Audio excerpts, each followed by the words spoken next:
Hello and welcome students.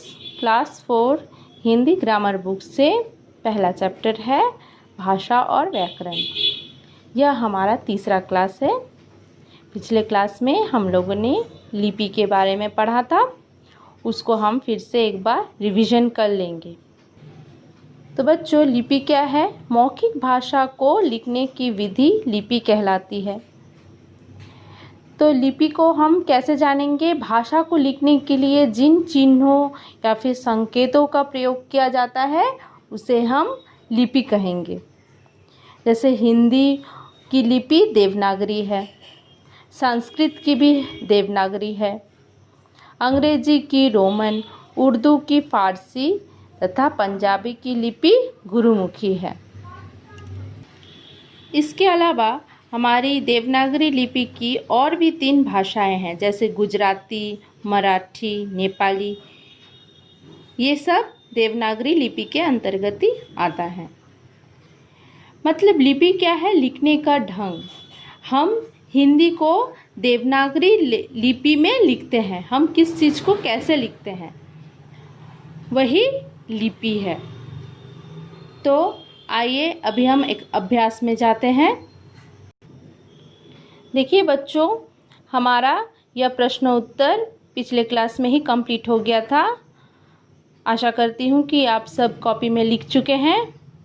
अभी हम करेंगे रिक्त स्थानों की पूर्ति कीजिए। भाषा वह क्या है?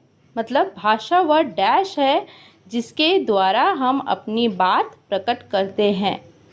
भाषा वह माध्यम है। यहाँ माध्यम लिखना है।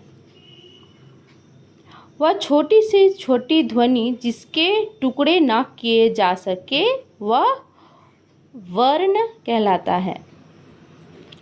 है। ग का क्वेश्चन क्या है? वर्ण शब्द तथा डैश वाक्य के अंग है, व्याकरण के अंग है। तो वर्ण शब्द तथा वाक्य व्याकरण के अंग है। डैश भाषा का शुद्ध रूप सिखाता है। व्याकरण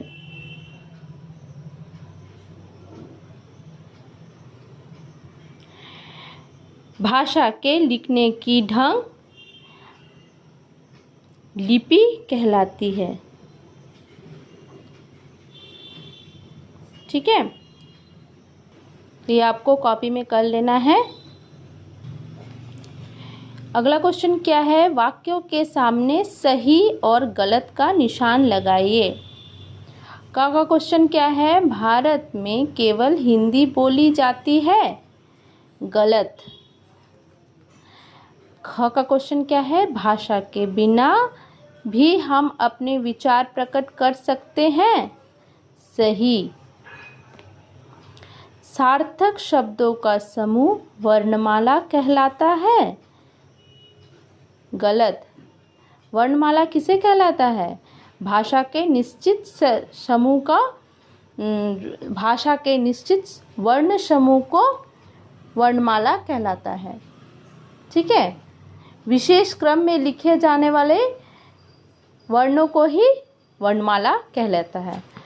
नेक्स्ट क्या है? हम अपने विचारों को केवल बोलकर ही प्रकट कर सकते हैं। गलत।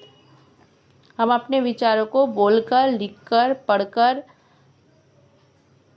सभी तरीके से हम प्रकट कर सकते हैं। हिंदी हमारी राष्ट्रभाषा है। सही।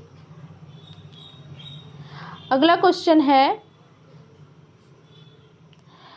निम्नलिखित भाषाओं का उनकी लिपियों से सही मिलान कीजिए। हिंदी का देवनागरी, पंजाबी का गुरुमुखी, अंग्रेजी का रोमन, उर्दू का फारसी अथवा संस्कृत का भी देवनागरी है। पहले हम बता चुके हैं, देवनागरी जो है हिंदी व संस्कृत दोनों के अंतर्गत आता है। ठीक है,